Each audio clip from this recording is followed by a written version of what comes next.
দুনিয়ার ব্যাপারে বুঝেন, আরো দেখেন, আরো ভাবেন, একজন একজন করে ভাবেন। দুনিয়া আরো যদি সাজান, খোদার কসম ক্ষণিকের ক্ষণিকের ক্ষণিকের অল্প সময়ের দুনিয়া চমৎকার সাজাইয়াও তৃপ্ত হইতে পারবেন না, তৃপ্ত হইতে পারবেন।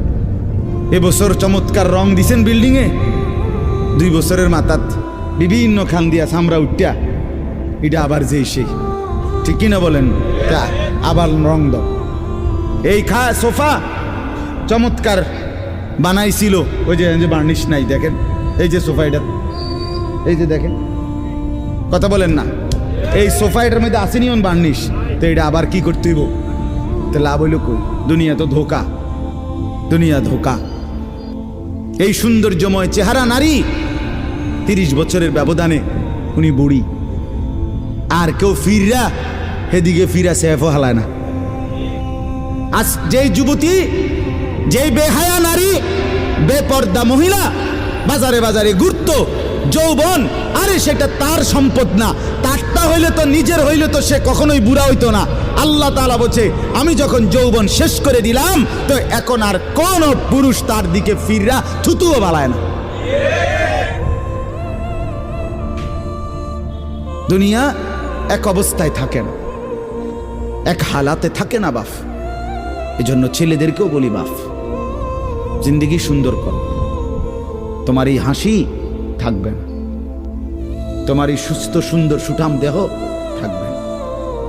আন্তরিকতা নিয়ে শুনলে, নিজের ভিতরে নেক মানসিকতা যদি থাকে, গ্রহণ করার মানসিকতা, তাহলে অল্প কথা তো ফায়দা হয়। আর গ্রহণ করার মানসিকতা না থাকলেও 50 বছর শুনলেও গুনার অভ্যাস ছুটে না। দেখেন না, 70 বছরের বুড়া মানুষ চা দোকানে টেলিভিশন দেখে, তাহলে এত বড় বুড়ো মানুষ, মুরব্বী, উনি এখনো যদি বিড়ি খায়, সিগারেট খায়, এখনো যদি চা দোকানে টেলিভিশন দেখে, তো ওনার এই মন্দ অভ্যাস, বদ অভ্যাস কত বছর পরে ছুটবে? উনি আরো কয়শো বছর বাঁচলে গিয়া বুঝবে এটা গুনাহ।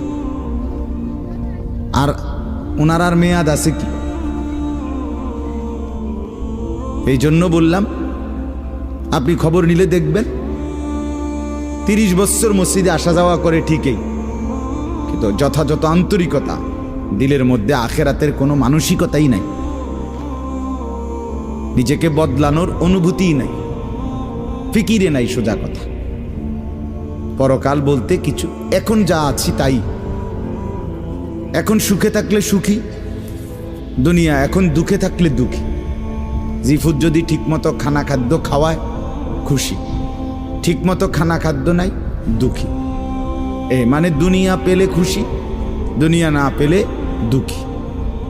লাভ লোকসান, আয় ব্যয়, হিসাব কিতাব, সুখ আনন্দ, দুঃখ বেদনা, হাসি কান্না, আবেগ অনুভূতি, সবটাই শুধুই দুনিয়াকে কেন্দ্র। এখানে কি পেলাম? এখন কি পেলাম? আসসালামু আলাইকুম। এখন কি পেলাম?